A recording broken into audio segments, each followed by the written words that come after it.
मार्का हक में पाकिस्तान का स्कोर 6-0 नहीं 8-0 रहा। भारत के 4 राफेल, 1 सखोई 30, 1 मिग 29, 1 मिराज और इनके इंतहाई महंगा जदीद मल्टी रोल ड्रोन मार गिराया गया। Deputy chief of air staff Tariq Mahmood Ghazi operation Bunyanul Marsoos की तफसीलात सामने ले आए और बताया कि भारतीय फजाइया की जारहाना मूवमेंट पर नजर थी, दुश्मन को धोखे में रखा। 6 और 7 मई की शब हम पर बड़ा हमला किया गया। हमारे J-10C, JF-17 और F-16 तैयारों ने मिशन मुकम्मल किया।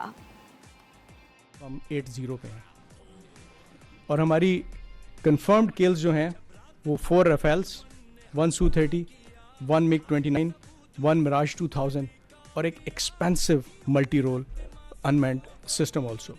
Late in the night between 6th and 7th, enemy resorted कि एक अटैक किया जाए पाकिस्तान पे, स्ट्रॉन्ग पैकेजेस बना के IF के फाइटर एयरक्राफ्ट के, और उनको मल्टीपल थ्रस्ट लाइन से all across border north to south किया जाए। हमारे पास साइबर थी और हम साइबर को कहते हैं they are first in and last out.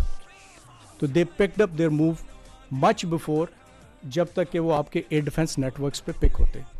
So we scrambled our J-10, JF-17 and F-16 and our already available DCA was further strengthened.